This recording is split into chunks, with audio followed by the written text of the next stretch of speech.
Good afternoon, everyone. Today we have a discussion about the Nuremberg codes and as well as the Nuremberg trial. Now, this video right here, I do not attest to be a historian where I know um, every single thing that occurred during that time, but we will review history in order to understand the modern day violations of the Nuremberg Code and how it relates um, to Americans, especially Black Americans. This is very important, family. This information here, and I'll be changing some of the word pronunciations because of the YouTube algorithms. That way, things are not triggered, and this video uh, essentially gets strike. Now, this is a very small channel when it comes to Black empowerment, and I don't really essentially assert myself into Black media, but I do get into some of the conversations that I believe to be very, very interesting. Okay. There are far more people who are greater and more intelligent than I that gives great commentary and orientation. But nonetheless, I think some of the topics here that we discuss and speak about are very, very interesting, very important, and on the course in action with Black empowerment. Now, with that being said, family, what we must understand that some of the things that we say in social media um, does not adhere to or violate the freedom of speech dealing with the U.S. Constitution. But you will get censored because of certain language, certain things you say. We either you contextualize it or not. Okay, so that's rather no here nor there. But before we get really hardcore into the video here, family, what I am going to do is show you something that's going on in Texas. I know Texas um, is one of those red states that, for the most part, I disagree with a lot of things that they do. But on some of the things that they do, I do agree with the governor, and that's hard for me to say. But nonetheless, hey, when you make certain policies that I believe that's going to help people and Black people in general, then I will support that wholeheartedly. Now, as we're getting into this thing, family, I want you to see this. So, Governor of Texas, Greg Abbott, he's filing a bill was filed in Texas legislature to ban citizens, governments, and entities of China, Iran, North Korea, and Russia from purchasing land in Texas.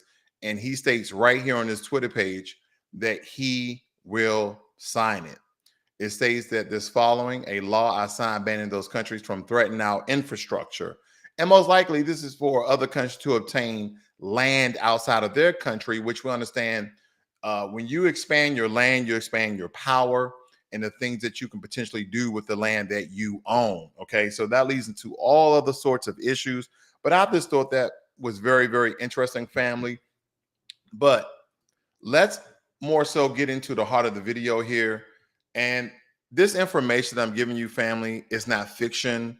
It's not my bias. It's not rhetoric. It's not conjecture. These are facts. Okay. And I'm going to pull out some receipts. I'm going to pull out some invoices here. And of course, you guys are always welcome to do your research as well. So, with that being said, now we understand that the Holocaust, the duration of the Holocaust given in textual in textbooks is roughly around 8 years, starting in 1933 and ending in 1945, where 6 million Jews were killed. Now, we really don't hear, and they say European Jews, I'm going to say ethnically Jew, either of lighter and darker skin tone. And I mean darker skin tone, I mean people with my complexion as well. I'll say that, okay? But we understand that 6 million Jews was roughly murdered by the Nazi regime, mostly out of the Third Reich. But that's not the total of number of people that was essentially killed from the Holocaust. They kind of play and toy around with the number of 11 million people who were essentially murdered, killed, experimented on, all sorts of atrocities that were occurring to these people. And a huge influx of these people were classified as Afro-Germans as well as Black Americans, of course, during that time when they're talking about African Americans. Very interesting stuff here, family. And I'm not making these things up. I have the receipts here. Now, this is coming from the United States Holocaust Memorial Museum, right? And it's simply titled Black People. And if you notice here, this gentleman to the right has some melanation to his ethnocentric lighter tone Jewish person here to his left. Okay. And I have some things highlighted for us to go over that I think that should be really pointed out. It states here researchers have given less attention to actions against Black people and during the Holocaust. It states here individuals of African descent living in Germany were socially and economically ostracized. They could not attend universities.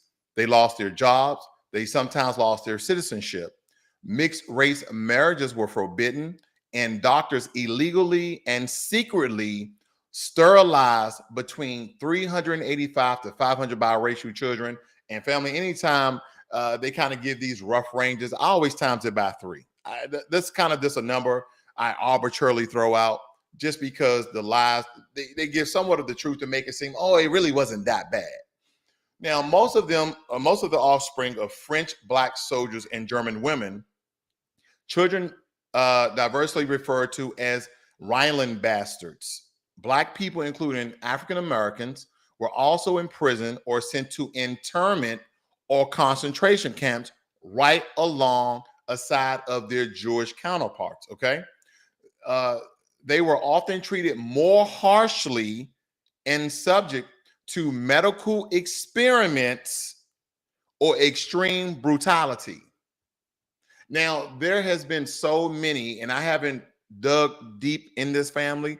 I'm only giving you the surface of the medical apartheid, which is a book, very important book that I believe you guys should read, A Medical Apartheid.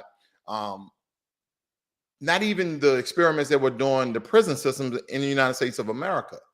Now, we're going to briefly go over something at the end of the video here. We're going to talk about MMR, okay, the shots that they were giving Black American babies, male babies, and how that was a direct correlation to autism, okay? We're going to briefly go over that. I'm going to continue here, right? The medical experiments or extreme brutality. It states here the SS and Gestapo commonly mistreated Black prisoners of war, working them to death in concentration camps or killing them immediately rather than imprisoning them. African American members of the United States Army were liberators and witnesses to Nazi atrocities. The 76th 1st Tank Battalion, an all African American tank unit, participated in liberation. A sub camp of some of these words I do not know how to pronounce, so I will skip them. Concentration camp in May 1945. Okay, so that's giving you the facts, that's giving you the information that yes, there were Black people in concentration camps right along Jewish people who were killed, murdered, and experimented on. Okay, so the number of what they would like to believe, roughly, and I'm not dumbing down that number at all, family. I'm not dumbing down that number. That ethnocentric Jewish people at 6 million, but the totality number at 11 million people in total that suffer from the atrocities of the Nazi third-rank regime. Okay, now here's some other stories that are related to this. It states here that Nazi persecution of Afro-Germans. Okay, again, this is coming from the United States Holocaust Memorial Museum. Once the Nazi regime came to power, Afro-Germans were marginalized in Germany's society, isolated socially and economically, and not allowed to attend university. Have you guys heard this before? Have you guys ever heard of Black people being isolated socially and economically and not being able to attend school? Even if they built the school themselves, they come and destroy those schools. Have you ever heard of this before? I'm pretty sure you have. Racial discrimination prohibited them from seeking most jobs. Like we had laws in America dealing with vagrancy. By the end of the 1937, the Gestapo had secretly rounded up and forcibly sterilized many Afro-Germans. Okay, they did not want us to reproduce. And we won't get into certain people like William Stromberg, people who believe that people with dark melanated skin who are essentially from the continent of Africa. And again, family, when I say the continent of Africa, I'm talking about dark skinned melanated Africans, okay? Because we understand if you look at the northern region of Africa, you have a lot of white looking Africans, right? With the exception of some South Africans, because we need to understand because of apartheid and the colonialism that South Africa went through. The population of South Africa is 40% white. And those people derive from mostly Germanic and also Dutch background. Now, it states here that some were subjugated to medical experiments, others mysteriously disappeared. That means they got killed and murdered and all sorts of other atrocity to happen to them. You don't just mysteriously disappear. Okay, they just don't have any evidence of where all these people went. Okay, and then we talked about Black Americans in concentration camps that wasn't related to the war, meaning they wasn't soldiers in some sense. It states here in the 1920s, before the Nazis came to power, some African Americans traveled to Germany between 1988 and 1933. Of course, they stopped going to Germany because that's when the Holocaust started in 1933, where they could freely eat in restaurants. This is in Germany, stay in hotels, go to the theater, and perform at mainstream venues. But after the Nazis came to power in 1933, Germany was no longer safe or appealing for African Americans. The Nazi German regime was explicitly racist, okay, which included a wholesale rejection of African American culture, meaning people, such as jazz and swing music that were increasingly popular at the time. They didn't even let people play jazz music. That's how racist they were, okay? That's how racist they were. No jazz music, no swing music. That's all African American culture. No, we're trying to purify the race. Okay, we're trying to purify the race, and that's essentially what they sought out to do. Now, some other things to note here, family. As we're going down these timelines, I just want you guys to keep track how we are going down the timeline and connecting the dots, so to speak. Okay. Now, as we get into the Nuremberg trials, it states here, Nuremberg trials were a series of 13 trials carried out in Nuremberg, Germany between 1945 and 1949. The defendants, who included Nazi party officials and high-ranking military officials, along with German industrialists, lawyers, and doctors, everybody was a part of it, were indicted on such charges as crimes against peace and crimes, crimes against peace and crimes, and crimes against humanity. Okay. Now, the humanity part is where I really want to focus at, because I believe that's the most important part of this video. Okay. That's the most important part of this video. But before I move on, I must point out some things that were occurring in America at the time. It states here that the Chief Justice of the U.S. Supreme Court at the time described the proceedings as a sanctimonious fraud and a high-grade lynching party. Now, what we're talking about, all these people, like 170 some odd people who they gathered up and had evidence against, that was part of the Nazi regime. And he's talking about that as a lynch party. Okay. So he was totally against it. He states here, then Associated U.S. Supreme Court Justice said the Allies substituted power for principle at Nuremberg. The findings at Nuremberg led directly to United Nations Genocide Convention. Family, please stay with me. We're going somewhere. Very important information here. The findings at the Nuremberg led directly to the United Nations Genocide Convention and Universal Declaration of Human Rights, as well as the Geneva Convention on the Laws and Customs of War. Why is this important? Why is this important? Because now we get into the heart and soul of the Nuremberg trials. And we're going to do a direct correlation of today when it comes to the C19, okay, the vaccine. I'm gonna call it the vaccine. Again, I have to watch my words here, family, for the sake of getting a strike against my channel again because of the information I'm displaying here, as well as people in an uproar about disinformation and misinformation and tall tale lies, which I'm not doing here. These are the facts, okay? It says the Nuremberg trials. After the war, the Allied powers, the United States, Great Britain, France, and the Soviet Union came together to form the International Military Tribunal. From 1945 to 1946, Nazi Germany leaders stood trial. Nazi Germany leaders stood trial for crimes against peace, war crimes, crimes against humanity. I keep want to emphasize crimes against humanity. Very important. Now, we're now getting into the Nuremberg codes, which this video is mostly pertaining to, because outside of the Nuremberg trials came the Nuremberg codes.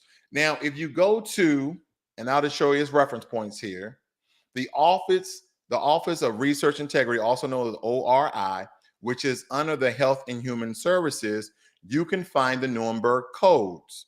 It states here, directives for human experimentation. Directives for human experimentations.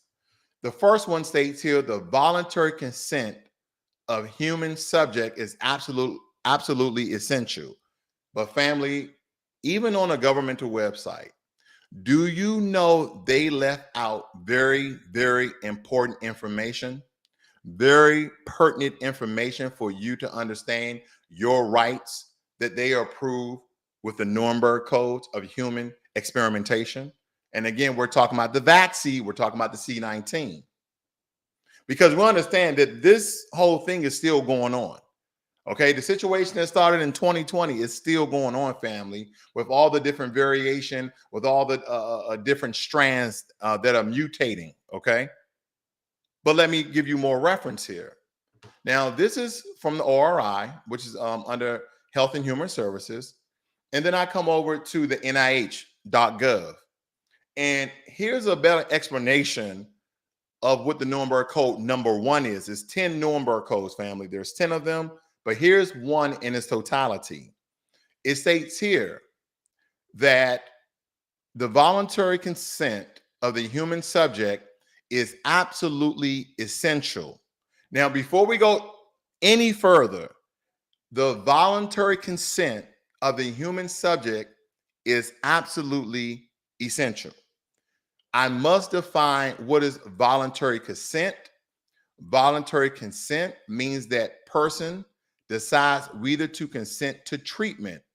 Healthcare professionals, friends, or family cannot influence or pressure the person to make a decision. Okay? Make sure we store that.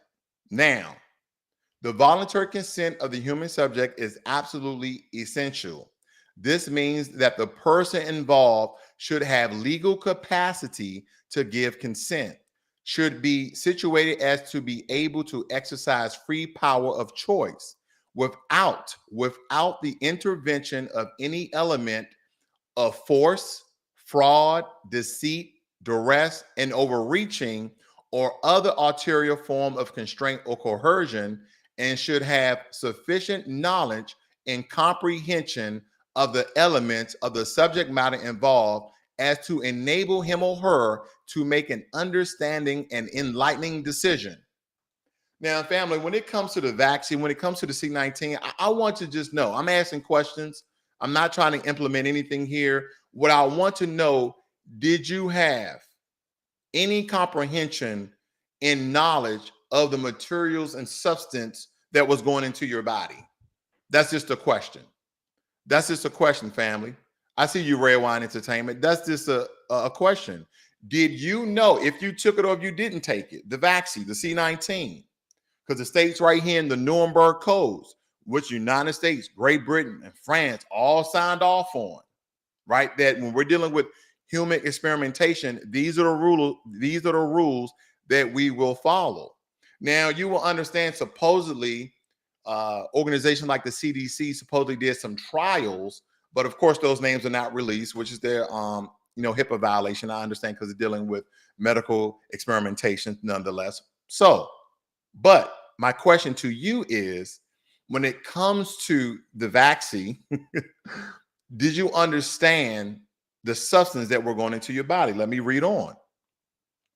It also states this latter element requires that before the acceptance of an affirmative decision by the experimental subject, there should be made known to him or her the nature, duration, and the purpose of the experiment, the method and means by which it is to be conducted, all inconveniences and hazards reasonably to be expected. and the effects upon his or her health or person which may possibly come from his or her participation in the experiment. The duty and responsibility for asserting the quality of the consent rests upon each individual who initiates, directs, or engages in the experiment. It is a personal duty and responsibility which may not be delegated to another with impunity, meaning that people should be penalized for conducting experiments on you and not informing you of what may occur with the experiment. That's what that's stating. Number two, the experiment should be such as to yield fruitful results for the good of society, unprocurable by other methods or means of study, and not random and necessary in nature. I'm going to flash some numbers up to you very quickly, family, and then I'm going to come back to this point right here. Number of adults and the deaths by age group of the vaccine and the non-vaccine, according to the 30th jurisdiction in the United States. Okay, I'm gonna go back because we're going to cover that a little bit more in detail. Number four, the experiment should be so conducted as to avoid all unnecessary physical and mental suffering and injury. No experiment should be conducted where there is a prior reason to believe that death or disabling injury will occur, except perhaps in those experiments where the experimental physician also serves as subjects, meaning the physicians and the doctors, they're like, we're going to go over the trial too. We're letting you know that this is safe. We're going to be part of the trial as well. Again, I'm just doing compare and contrast, family. When we talk about this right here, MMR, okay, we're going to cover this at the end of the video a little bit. Measles, mumps, rubella vaccination timing and autism among young Black American boys, a reanalysis of the CDC data. All right, there's a link there. Now, number 6, the degree of risk to be taken should never exceed that determined by the humanitarian importance of the problem to be solved by the experiment. Number 7, proper preparation should be made in adequate facilities provided to protect the experimental subject against even remote possibilities of injury, disability, or death. Number 8, the experiment should be conducted only by scientifically qualified persons. The highest degree of skill and care should be required through all stages of the experiment of those who conduct or engage in the experiment. Number 9, during the course of the experiment, the human subject should be at liberty. The human subject to be at liberty to bring the experiment to an end if he or she has reached the physical or mental state where continuation of the experiment seems to him or her to be impossible. Number 10, during the course of the experiment, the scientist in charge must be prepared to terminate the experiment at any stage if he has probable cause to believe in the exercise of the good faith, superior skill, and careful judgment required by him or her that a continuation of the experiment is like to result in injury, disability, or death to experimental subject. Those are the Nuremberg codes that United States, Great Britain, Germany, as well as France signed off on it. But the most important code, in my opinion, is the first code. That without the intervention of any element of force, fraud, deceit, duress, overreaching, or other interior form of constraint or coercion, and should have sufficient knowledge and comprehension of the elements of the subject matter involved. And again, the key word in this is voluntary consent. The second key word is force, deceit, okay? These things we have to make very prevalent. We have to keep very anew in our mind so we do not forget the terminology and context in which these Nuremberg codes are stating, okay? Now, when we talk about disinformation, we understand that mass media has always been a form of disinformation to control the masses of people. That's why you hear and see this attack against wokeism, right? They name wokeness and wokeism because people are now awakening out of their slumber because of social media and the relevance of information are at the fingertips. And now you can go do the research for yourselves. See, social media in a governmental construct as we live is a blessing and a curse because the blessing for them is that we can still control the people by social media and keep them anondated and sleep. And then, well, the awakening of the people because of the information that derives on the internet, right? And then you have people within that realm that are discrediting the lies and deceit and the fraudulent information that is spewed through these mass media mass media website as well as social media funded by government entities, probably by a third party, okay, dummy corporations essentially. And listen, I don't have the tinfoil kufi on today, family. I don't have aluminum foil on my head. If you do your research, it will be plain and clear and very, very transparent for you to see and understand for yourself. Okay. Red Wine Entertainment said, I did not take it. I see my brother Jermaine Anderson in the room. Be one to you as well. Okay. She said, facts. Indeed, sister. Indeed. Okay. Now let's get into this, family. COVID-19 vaccine mandates don't violate Nuremberg Code. They do not violate Nuremberg Code according to USA Today. Okay. They do not. Let's get into it. Let's get into it. I got some highlights here. It said code doesn't apply to C19 vaccines. Now listen to this. It states here that the Facebook page Mountains for Limited Government, which shared one of the posts, said the Nuremberg Code emphasizes on voluntary consent applies to vaccine mandates. Okay.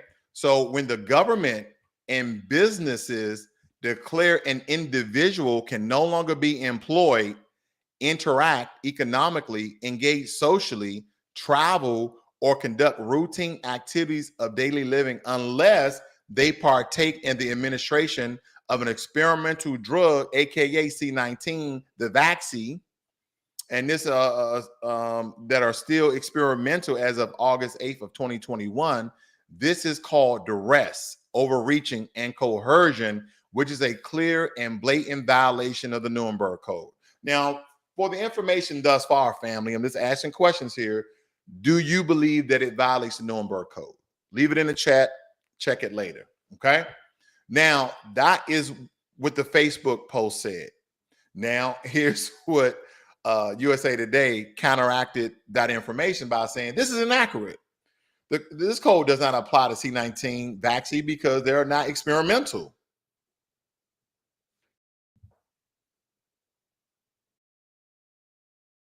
They're not experimental.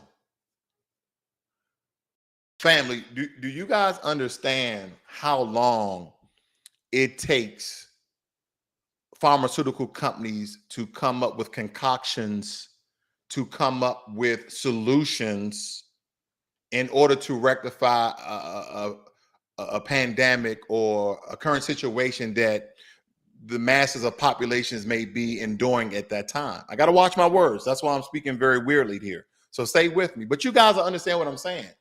Do you know how long it really takes for pharmaceutical companies to make the drugs and pharmaceutical solutions, concoctions, okay, to be public to the people?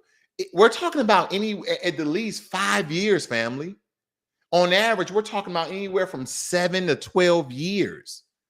This, again, I'm not being biased. I'm being very neutral. And if you don't believe what I'm stating, then look it up. It's something that's so explicit as this, when we're talking about mRNA and DNA and how these things cohesively go inside your body, and they're almost like symbiotes. Okay, it changes the structure essentially of your DNA and RNA. So again, we're talking about complex, supposedly trials that occurred that the public did not know that essentially occurred. Okay. And says here, all the C19 vaccines have gone through clinical trials and emergency use authorization processes. And we already know under the government's emergency use authorization process that no matter what happens to you, a loved one, or a family, you can't sue them. Nothing can occur to them. So if I can't sue you, like now, you guys seen these commercials on TV when you been exposed to asbestos. If you have been exposed to asbestos, please call us 1-800-636-3600, something like that, right? If you've been exposed to asbestos or something, or if you've been exposed to lead, there's a law firm that you can reach out to and sue the people who are responsible for leaving or creating or interjecting asbestos or lead or anything that disrupts the environment or gets you sick or causes death or disability or anything. You can sue them. But the government says, you know what? Because of the current situation we're in, we already had trials. When was the trial? Yeah, we had them. We had the trials. We had the trial. When did you have the trials? Where? What state? Yeah, we had them. But we're going to use this for emergency authorization purposes. Family, that is what we got. That is the information we receive when it comes to that, right? Now, let's go deeper. You can't sue Pfizer or Moderna if you have severe C19 vaccine side effects. The government likely won't compensate you for your damages either. That's if you survive, essentially, right? It states here, the federal government has granted companies like Pfizer and Moderna immunity from liability if something unintentionally goes wrong with their vaccines. It is very rare for a blanket immunity law to be passed. Very, very rare. A Dallas labor and employment attorney, pharmaceutical companies typically aren't offered much liability protection under the law. You can also, you also can't sue the FDA, also known as the Food and Drug Administration, for authorizing a vaccine for emergency use, nor can you hold your employer accountable if the mandate inoculation as a condition of employment. Do I need to go back, family? I'll go back. We're going to go back just a little bit here. We're going to go back. Without the intervention of any element of fraud, force, deceit, duress, overreaching, okay, or other arterial form of constraint or coercion, and shall have sufficient knowledge and comprehension of the elements of the subject matter involved as to enable him to make an understanding, enlightened decision. Yeah, we're definitely doing that, right? Because Congress created a fund specifically to help cover lost wages and out-of-pocket medical expenses for people who have been irreparably harmed by a covered countermeasure such as a vaccine, but is difficult to use and rarely pays. Attorney says it has compensated less than 6% of the claims filed in the last decade. Wow. In the last decade, family, they only compensated less than 6%. They didn't even say 6%. They said less than 6%. Now, for a reference point, the code, the Nuremberg Code, was formulated 50 years ago in August of 1947 in Nuremberg, Germany, by American judges, sitting in the judgment of Nazi doctors accused of conducting murderous and torturous human experiments in the concentration camps, the so-called doctor trials. So I just want to make sure you guys know that the Nuremberg codes were essentially signed off by, some American doctors. Okay. Now, as another reference point, what were the crimes against humanity in the Nuremberg trials? The jurisdiction of the tribunal included crimes against peace, war crimes, and crimes against humanity. Okay, the International Military Tribunal defined crimes against humanity as murder, extermination, enslavement, deportation, or persecution on political, racial, or religious grounds. Oh, yeah. Oh, yeah. So I came over to the NIH.gov and wanted to look up a couple of things. What is a clinical trial? Clinical trials are medical research studies with volunteers. Did you volunteer? I'm not implementing, family. I know I'm almost like I'm bleeding over. It's no laughing matter, but the way how they blatantly in your face deceit you, trick you, manipulate you into being a part of something you don't even know what the hell you're a part of. The purpose of the study is to determine whether a new treatment or vaccine works and is safe for people to use. Okay. Are clinical trials safe? If you take part in a clinical trial, your safety will be protected. This is what the federal government is stating. Your safety will be protected. Yeah.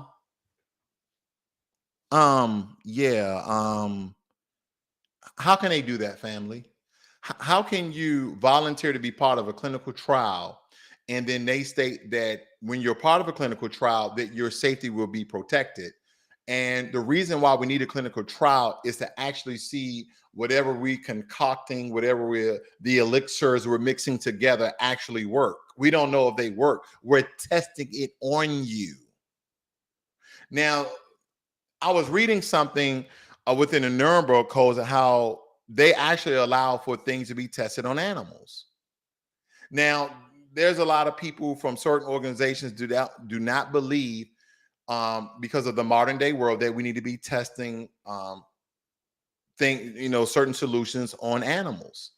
Now, since we're the highest social creatures of this earth, and we are above all, right? Given by our creator, whatever religion you believe, given by our creator. Now, the question, even for myself, morally and ethically, when it comes to animals who cannot fend for themselves, should we be testing on them? I plead the fifth. I just plead the fifth on that, family. Okay. But I understand why we would do such a thing, right? Because we wouldn't want our family members to be tested on. Okay. I'll just say that for the least bit. And I know a lot of you who are more technically savvy, like, hey, we have all these systems, we have all these machines, and we have all these labs that we can actually test these things without using human beings or animals. Okay. I digress. There's no fight there. But the federal government said during these trials, you will be protected. Total contradiction, in my opinion. Every clinical researcher is required to monitor participants to make sure they're safe. These safeguards are an essential part of the research. Do I need to bring up Tuskegee? Do I need to bring up Tuskegee? And family, here's the thing. Tuskegee, when you relate the numbers of the Black men that was affected to the MMR, which we're going to cover at the end of the video, it's not relatable. We're talking about thousands, if not hundreds of thousands of Black American boys that were subjugated to MMR, directly linking them to having autism. And that was given out by the federal government. They had to come out and give the truth because the evidence was staggering. Okay, let me move on. Now, this for shits and giggles. If you're interested in participating in a C19 research study, good luck. That's all I'm going to tell you. Good luck. All right. Now, back to this right here. Number of adult C19 deaths by age group, and this is coming from KFF.org. Number of adult C19 deaths by age group and vaccine status, 30 jurisdictions in the United States, right? We're giving numbers here, family. We're giving numbers here. You see the timeline here from August of 2022. Excuse me, I'm sorry. It's kind of backwards here. So let's just go from October of 2021 to August of 2022. Unvaccinated elderly, and these are people who unfortunately passed away. We got them at 2184. Okay, 2184. That's unvaccinated. And the elderly, they're speaking about people who are 65 and older. and the non-elderly are people who are 18 to 64. They said that the non-elderly unvaccinated was 529. We're talking about deaths. Now, those who were essentially, quote unquote, given the solution, we're looking at 1210 of the people who essentially passed away from this, who were vaccine elderly. And the people who were non-elderly, who were given the solution, was 232. Now, those who were boosted elderly, who essentially passed away, 2126. And those who were non-elderly with the boosted passed away at 224.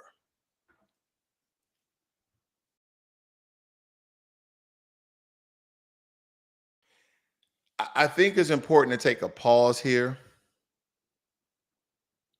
It's really important to take a pause because I want you guys to really look at the numbers of those who are vaccinated or given a solution and who has been given the boosted solution, right? You can essentially combine those numbers to the numbers who were not given the solution.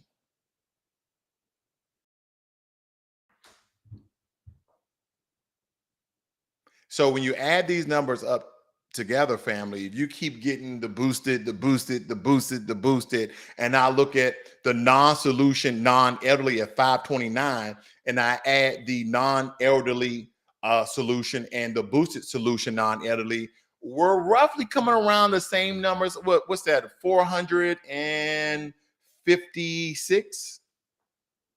Okay, still within 100% range.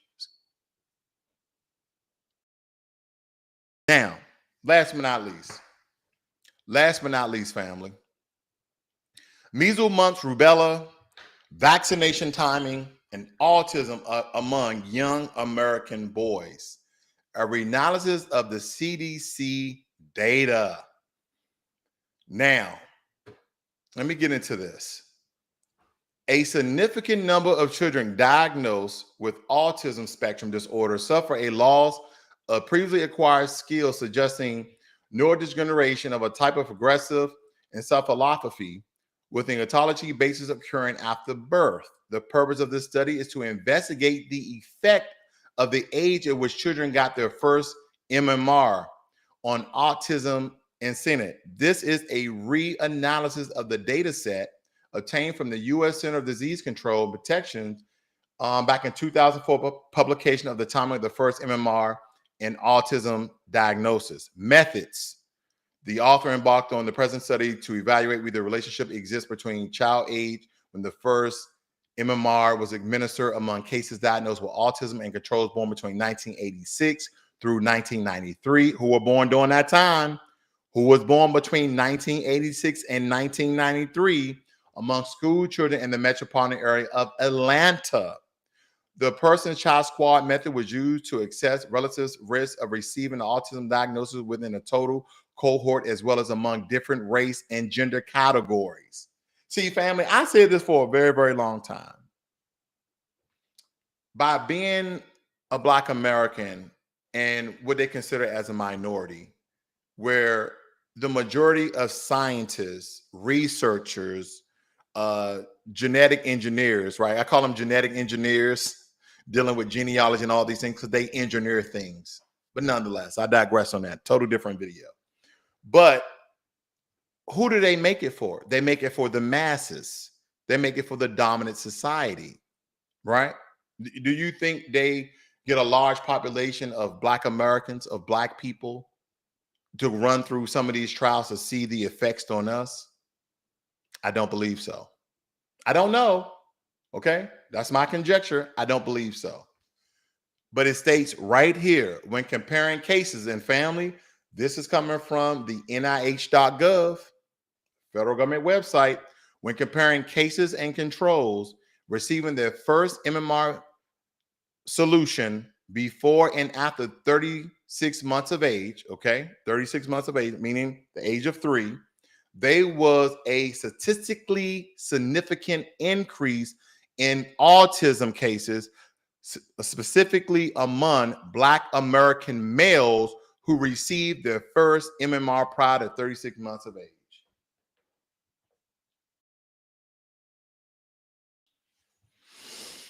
Family,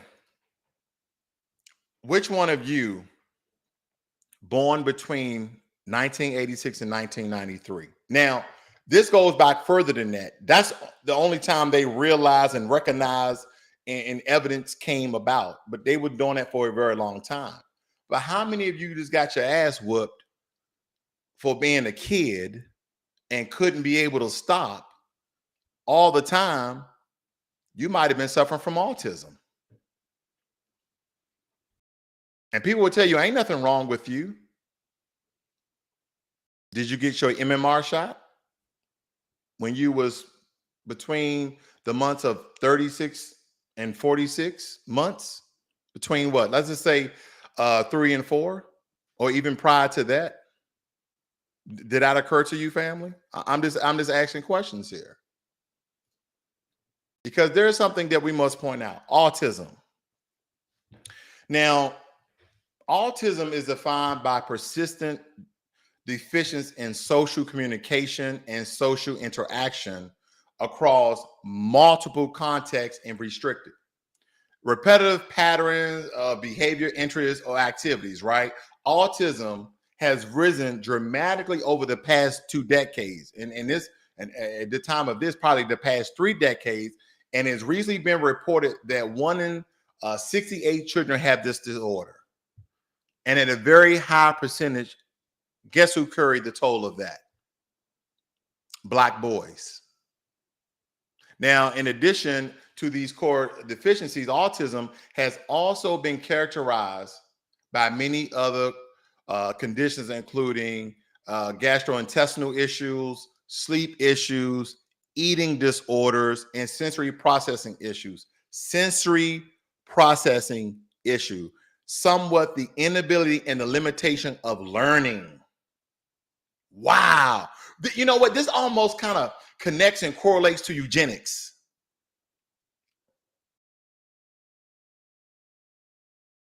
This also connects to some of the white supremacy talking points that Black people are inferior to white people intellectually. Well, I need to ask some questions there. If that's the case, then why did, during slavery, why did they prevent the slaves from reading and learning? Why does the MMR shot mostly affect Black boys in their sensory processing?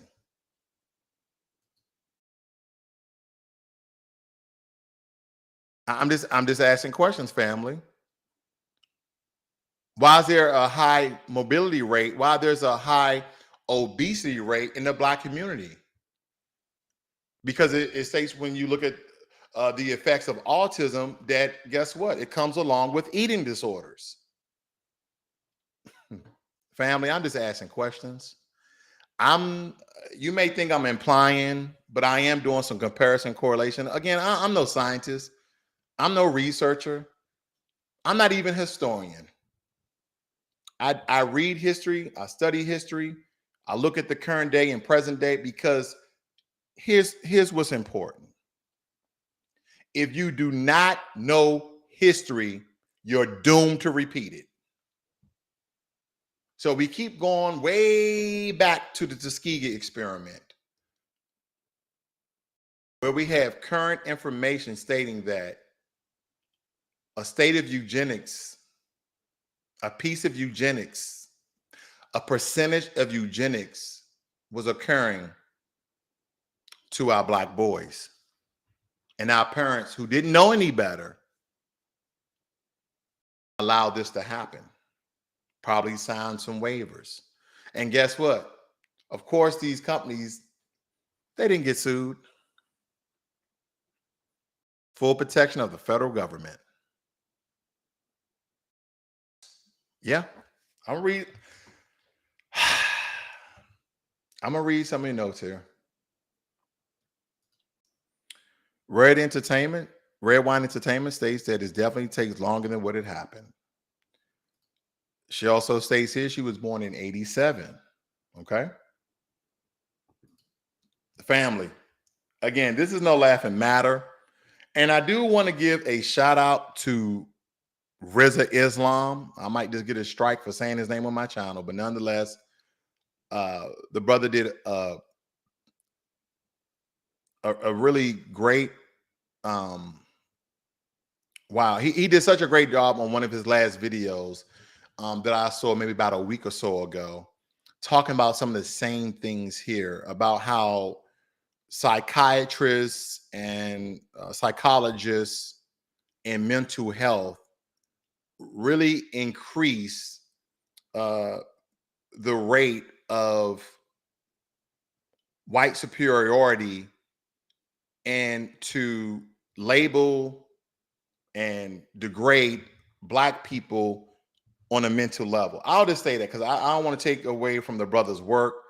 I'll even try to look for you guys really quickly. I think it was a really well thought out video. He did an excellent job. He's a true intellectual. He does his research.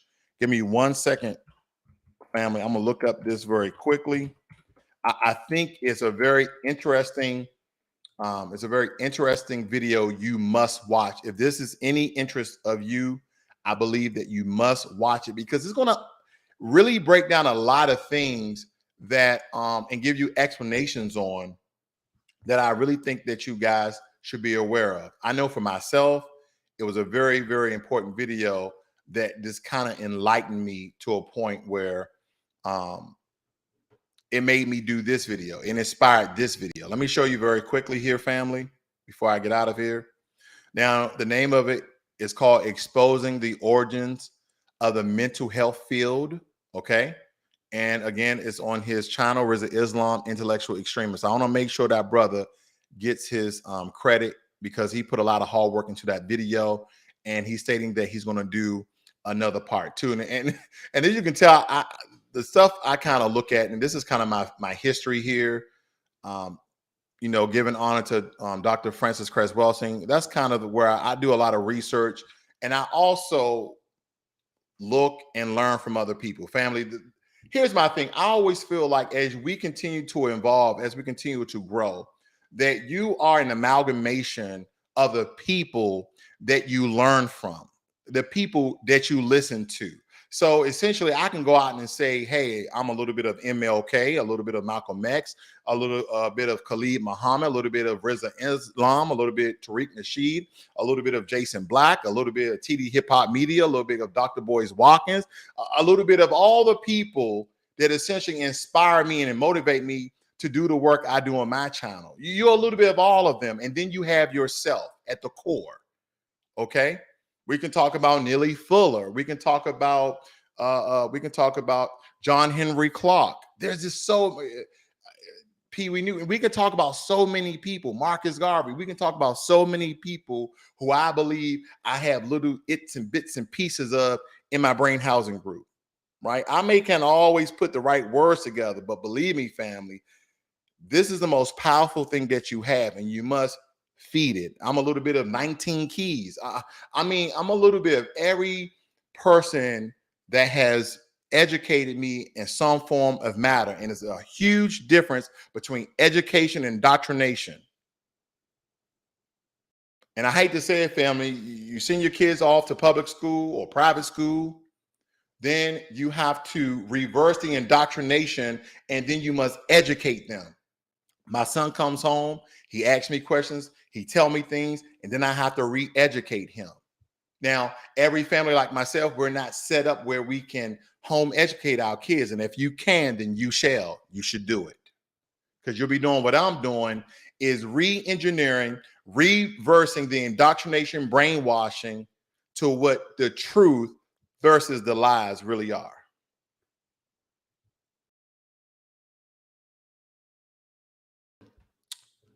That's all I got for you today, family. You guys have a great and wonderful Sunday, and go Giants. I see you guys on the next one, family. I'm out.